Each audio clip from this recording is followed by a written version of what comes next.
할렐루야. 여러분의 신앙을 지켜드리는 순복음 봉사한교회 이경우 목사입니다. 오늘은 특별한 주제를 선택을 했습니다. 마음의 상처는 성품에 어떠한 영향을 주는가? 마음의 상처는 성품에 어떠한 영향을 주는가라는 주제로 말씀을 전해드리겠습니다. 사람들은 마음의 크고 작은 상처를 많이 받고 삽니다. 죄로 타락한 인간은 마음의 상처를 받지 않고는 살 수가 없습니다. 자, 마음의 상처는 일상생활에서도 많이 받지만 문제가 되는 것은 성품에 깊은 영향을 주는 마음의 상처입니다. 이런 마음의 상처는 신앙생활을 방해하는 큰 요인이 되기도 합니다. 이런 마음의 상처를 성경에서 쓴 뿌리라고 기록되어 있습니다. 히브리서 12장 15절에 너희는 돌아보아 하나님 은혜 이루지 못하는 자가 있는가 두려워하고 또 쓴 뿌리가 나서 괴롭게 하고 많은 사람이 이로 말미암아 두려움을 입을까 두려워하라. 마음에 쓴 뿌리가 있으면 하나님의 은혜를 받지 못하기 때문에 나도 괴롭고 남도 괴롭히는 것입니다. 이 쓴 뿌리가 바로 과거에 받은 마음의 상처입니다. 그러면 마음의 상처는 어떻게 해서 받을까요? 마음의 상처는 유년기 때 가장 많이 받습니다. 특히 어린 유아기 때 자신이 거절당하는 느낌을 받았을 때 마음에 제일 큰 상처가 되는 것입니다. 예를 들어 부모로부터 버림을 당했거나 부모를 잃어버렸을 때, 결손 가정으로 사랑을 받지 못하고 성장했을 때 가장 큰 상처를 받게 되는 것입니다. 그 외에도 낙태하려다가 태어난 아이나 부모가 아들을 원했는데 딸로 태어나서 남녀차별을 받고 자란 아이나 또 혼외관계에서 출생하는 이런 아이들은 큰 상처를 받고 자라게 됩니다. 또 유년기에는 환경을 통해서도 상처를 많이 받습니다. 가정 불화가 심한 가정에서 성장을 했거나 엄격한 권위적인 부모에게서 성장을 했거나 심한 잔소리를 듣고 비난을 받고 자라거나 행동을 억압받거나 구타를 당하며 자란 아이들은 성장을 해서 성인이 되어도 마음에 큰 상처를 가지고 있습니다. 또 성인이라 할지라도 배우자와 사별하거나 이혼하거나 별거하거나 재혼했을 때 상처를 크게 받습니다. 또 가까운 사람, 특별히 형제의 죽음으로 인해서 마음에 큰 상처를 입기도 합니다. 이외에도 오랫동안 스트레스 받는 환경에 있거나 자신의 목표나 기대치에 미치지 못했을 때에도 실패에 대한 두려움 때문에 마음의 상처가 되기도 합니다. 또 신체 기능의 일부를 상실했거나 오랫동안 질병을 앓고 있거나 오랫동안 무시당하고 학대를 받았을 때 상처를 받게 되는 것입니다. 또 사업을 하다 실패를 하거나 퇴직했을 때 상처를 받고요. 사고 등으로 물질 또 명예 등이 상실되었을 때도 마음에 상처를 받게 됩니다. 그런데 이런 상처는 상처로 끝나는 것이 아니라 성품에 악영향을 미쳐서 좋지 않는 성품을 만드는 것입니다. 어떻게 그런 일이 일어날 수 있을까요? 심리학자 프로이드에 의하면 인간이 내는 마치 컴퓨터와 같이 입력된 모든 사건을 보관을 한다는 것입니다. 시간이 지나면 다 잃어버리는 것 같지만 무의식 속에 다 보관이 되는 것입니다. 그것은 저절로 지워지는 일은 절대로 없습니다.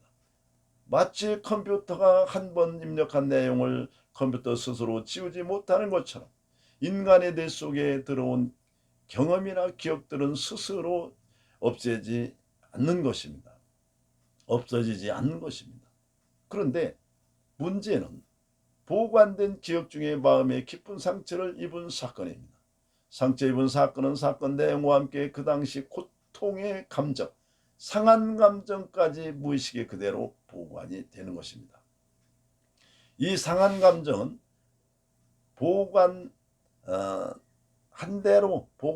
대로 있는 것이 아니라 활동하고 있는 세균처럼 퍼져나가서 무의식 속에서 현재 의식 안으로 들어오는 것입니다. 자, 상한 감정은 보관된 대로 그대로 있는 것이 아니라 활동하고 있는 세균처럼 퍼져나가서 무의식에서 현재 의식 안으로 들어오는 것입니다.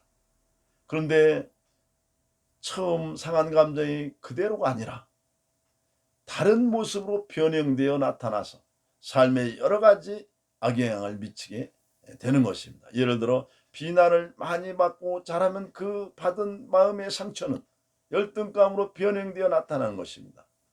그러므로 우리의 삶은 비록 의식 안에서 인식은 못한다 할지라도 과거의 사건과 깊이 연관이 되어 있다는 것입니다.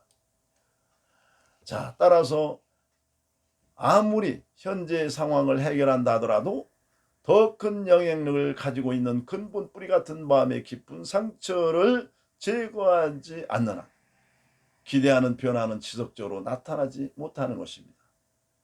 하나님을 믿고 예수님을 믿고 이 말씀을 들어도 그 말씀이 깊이 들어가지 않고 하나님을 만나도 이런 그 변화가 굉장히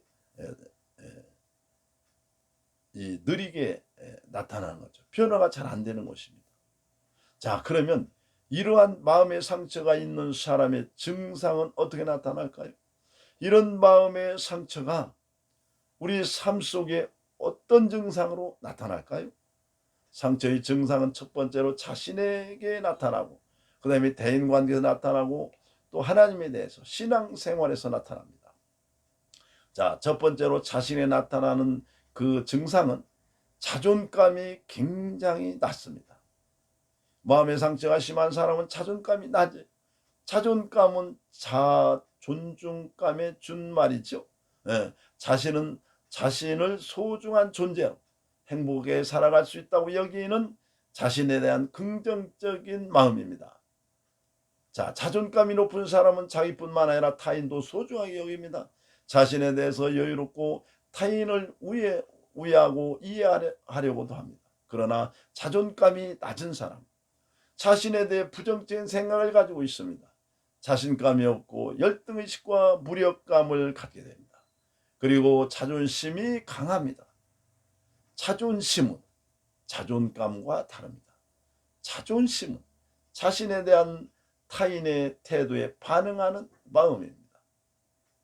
자존심이 강한 사람은 자존감이 낮은 사람으로 자신감을 가지고 당당하게 활동하기보다는 타인의 태도에 아주 민감합니다. 자, 자존감이 낮은 사람의 특징을 10가지로 요약을 해보면은 첫 번째로 감정 기복이 대단히 심합니다. 아주 기분이 좋을 때는 굉장히 좋지만은 갑자기 이 분노로 별일도 아닌 일을 가지고 분노를 일으키는 그런 감정 기복이 심합니다. 두 번째는 부정적인 감정도 심합니다. 그래서 우울할 때도 많고 강박관념으로 눌리고 어떤 때는 자살 충동을 느끼기도 하고, 그리고 생각이 극단적이고 삶이 무질서합니다. 계획에 따라서 움직이는 게 아니라 그 어떠한 그 감정대로 움직일 때가 너무나 많습니다. 자, 세 번째로 자기 감정을 무조건 억제합니다. 뭐 성욕을 억제한다든가 소유감을 억제한다든가, 만약 예수님을 믿고 신앙생활을 많이 가지면은 이건 죄책감을 갖는다든가, 또 어떠한 특별히 분노의 감정을 억제합니다. 분노를 속에서는 분노가 막 끓는데도 그것을 밖으로 표현을 못하는 거죠. 자, 네 번째는 도덕관념이 굉장히 희박합니다. 더러운 생각이 자주 떠오르고 그렇기 때문에 음란도서나 음란동영상을 자주 접하게 됩니다.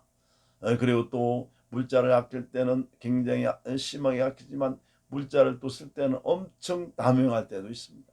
그리고 질투심이 강하고 그 소유욕도 굉장히 강합니다. 자, 다섯 번째, 자기 자신을 싫어하거나 신체 일부를 아주 싫어합니다. 자기 자신을 싫어해요. 그 다음에 여섯 번째, 고집이 세고 자기 자신을 용서하지 못합니다. 별일 아닌 일에도 자기 자신을 용서하지 못해서 죄책감을 갖고 심히 학대를 하고 그렇게 되는 거죠. 일곱 번째는 소리내어 울고 싶거나 웃고 싶어도 잘 안 됩니다. 그래서 허거리고 웃거나 또 이렇게 껄껄거리고 웃지를 못하고 빙그레 이렇게 웃는, 그리고 슬픈 일이 있어 또 속이 답답해서 울고 싶지만 소리를 내지를 못하는 게 이 특징입니다. 자, 8번째, 한 번 상처를 받으면 오래 갑니다. 그래서 생활의 지장을 받게 됩니다. 별것도 아닌 일에 상처받아서 생활의 지장을 받는 거죠. 9번째로 심하면 병명도 없이 몸이 시름시름 아프게 됩니다. 진찰해도 병명이 나오질 않아요.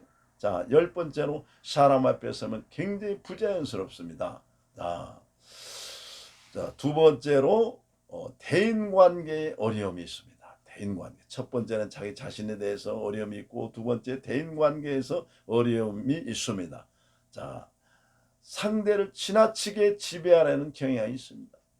자신이 모든 상황을 왕같이 지배하려고 하고 자신의 모든 것을 간섭하려고 합니다.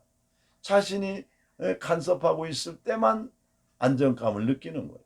이런 사람은 자신을 과대평가하고 자기 중심적이고 타인에게 저항적이고 상처를 주고 자신도 상처를 잘 받습니다.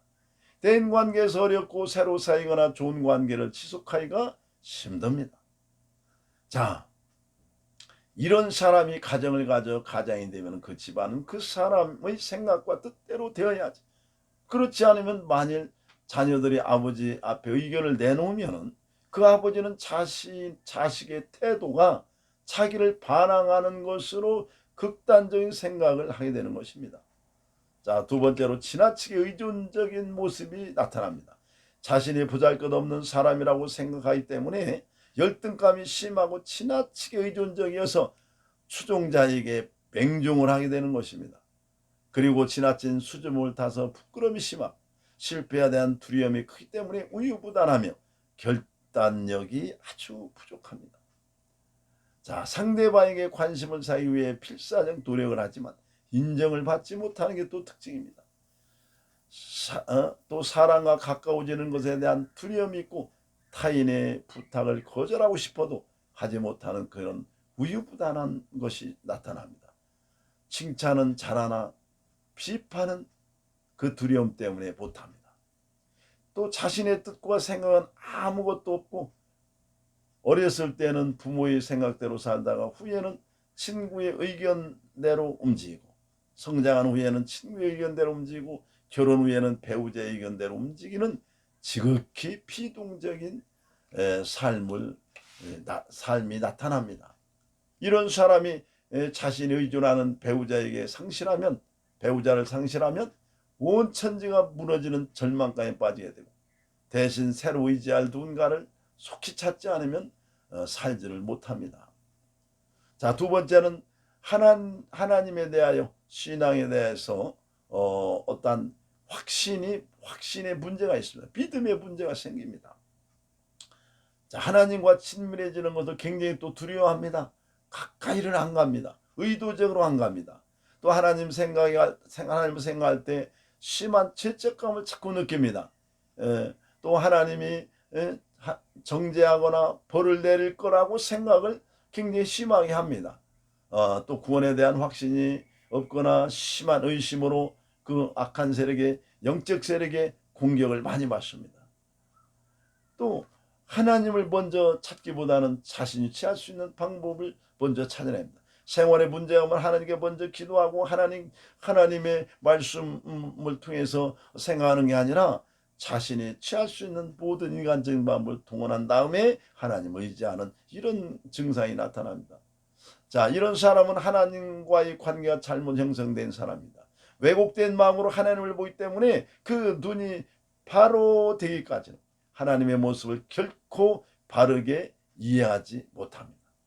하나님을 항상 의심하고 그로 인해서 악한 세력으로부터 자주 공격을 받으며 또한 신비주의나 이단에 빠지기 쉽습니다. 그 이단에 빠진 사람들이 대개 결손 가정에서 자란 사람들이 많이 있습니다. 자, 이와 같이 유년기에 마음의 상처를 받으면 성장을 해서 이런 증상이 나타나게 되는 것입니다. 선천적인 성품일 수도 있지만 대부분 유아기에 마음에 받은 상처 때문에 나타나는 증상입니다. 이런 증상이 나타나면 자신이 알든 모르든 거의 마음의 상처를 받은 사람입니다. 이런 증상은 그 상처를 이런 증상이 나타나면 깨달았으면 그 상처를 찾아내서 자유를 받으면 치유를 받으면 놀라운 삶이 되는 것입니다. 자, 이 상처를 그냥 평생을 두고 사는 사람도 많지만은 이런 상처를 잘 찾아내서 치유를 받으면 삶이 놀랍게 변화되는 것입니다. 자, 이런 억압에서 살다가 치유를 받아 자유를 얻으면 정말로 무거운 짐을 벗어놓은 듯하여 살맛나는 삶이 되는 것입니다. 자, 오늘은 여기까지 말씀을 드리고 다음에는 마음의 상처는 어떻게 치료하는가에 대해서 말씀을 드리겠습니다. 감사합니다. 할렐루야.